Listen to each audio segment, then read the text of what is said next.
kulan wanaagsan daawada halkani waa channelka wararka ee Soomaali Barays kusoo dhawaada warbixintan gaarka waxyaabaha idin kula socodsiin doona waxa qayb ka ah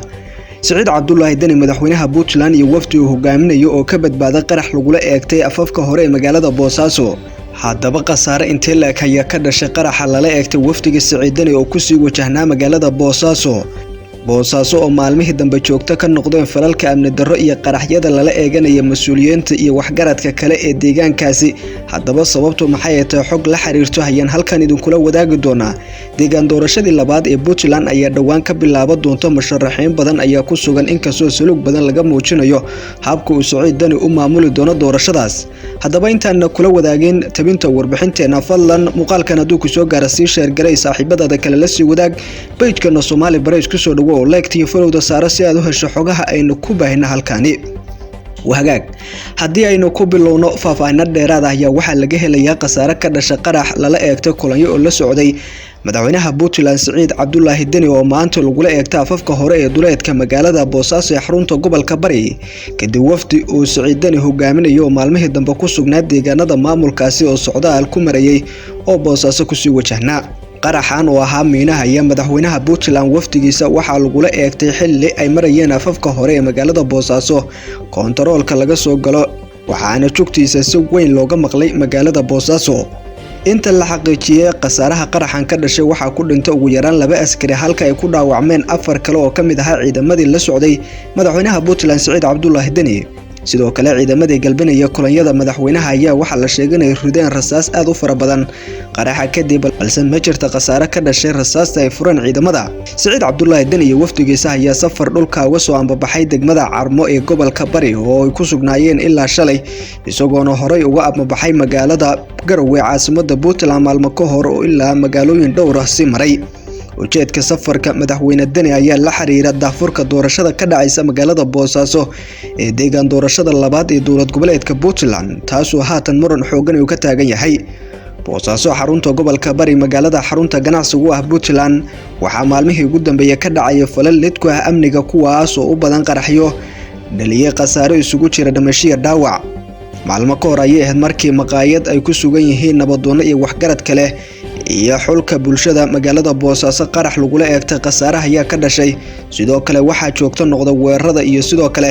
dilalka ka dhacaya ee qorsheysan magaaladaas maalmihii dambe doorashada ayaa dhawaan lagu gudagali doona inkastoo musharaxiinta halkaas ku sugan ay qaaladaan ka muujinayaan habka loo wajahayo doorashada deegaan doorashada labaad ee maamulka Puntland oo dhawaan Boosaaso ka bilaaban doonto Saciid Cabdullaahi Dani iyo wafdigiisa ee maanta ka badbaaday qaraxa lagula eegtay duleedka magaalada Boosaaso ee xarunta gobolka Bari ayaana gudaha u galay magaaladaas halkaas oo ay kulamo ka bilaabi doonaan wasiirka qorsheynta dowladda federaalka ee Soomaaliya Jamaal Maxamed Xasan oo qayb ka musharaxiinta u tartamaysa xilalka xildhibaannimo ee deegaan doorashada Puntland ayaana waxa maalmihii dambe halkaas uu ku sugnaa uu muujinaya rajo xumo ku aadan habka uu Saciid Dani doorashadaas u maamulayo isagoona sheegay qaab ka baxsan shirkii golaha wadatashiga qaranka ee lagu heshiiyay doorashada in uu ku wajahayo madaxweynaha Puntland maadaama la sheegay in doorashadaas lagu qaban doono garoonka magaalada Boosaaso ciidamo aan ahayn kuwii lagu talagalay sugitaanka doorashooyinka gacanta loo galiyay wasiirka qorsheynta Soomaaliya Jamaal Maxamed Xasan ee deegaan doorashadiisa tahay Puntland ayaana ka dhawaajiyay rajo xumo aad u weyn ayuu muujiyay Saciid Cabdullaahi Dani doorashadaas uu boobayo shakhsiyada isaga aad ugu dhow ku soo saaranayo fila Soomaaliya door weyn kuma lahan doorashada magaalada Boosaaso iyo tii Garowe ka dhacday intaba maadaama Saciid Dani uu qayb ka yahay mucaaradka aad kaga soo horjeeda madaxweynaha madaxweynaha dhamaaday Maxamed Cabdullaahi Farmaajo wafdiga magaalada Boosaaso gaaray oo qayb uu ka yahay gudoomiyaha baarlamaanka maamulka Puntland oo Saciid Cabdullaahi Dani uu hogaaminayay oo mas'uuliyiin kala duwan isugu jiray waxay kulamo ka bilaabi doonaan magaalada Boosaaso dhawaan ayaana la gudagali doona deegaan doorashada labaad ee Puntland ee kuraasta taala magaalada Boosaaso ee xarunta gobolka Bari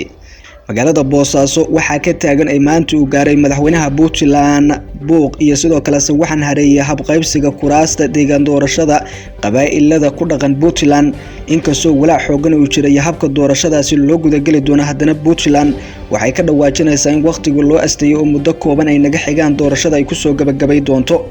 amniga guud ee magaalada Boosaaso ayaa aad loo adkeynaya inkastoo ay jiraan maalmihii dambe falal amniga lidku ah oo ka dhacay oo qayb uu ka yahay qaraxa maanta lala eegtay wafdiga horkacayay madaxweynaha Puntland Saciid Cabdullaahi Dani ee magaaladaasi Boosaaso booqashada ku tagay haddaba wixii warar ay ku soo kordha xaaladda Boosaaso halkan oo ah Somali Barays ayaa idinkugu soo gudbin doonaa. Fadlan soo booqo YouTube-keena ee Somali Barays, subscribe-ka noo saar YouTube-keena, sidoo kale page-keena follow iyo like saar, muuqaalkan sii share garay saaxiibadaada kala gaarsii si aad u hesho xogaha iyo macluumaadka ayna halkan ku baahina. Mahadsanidin.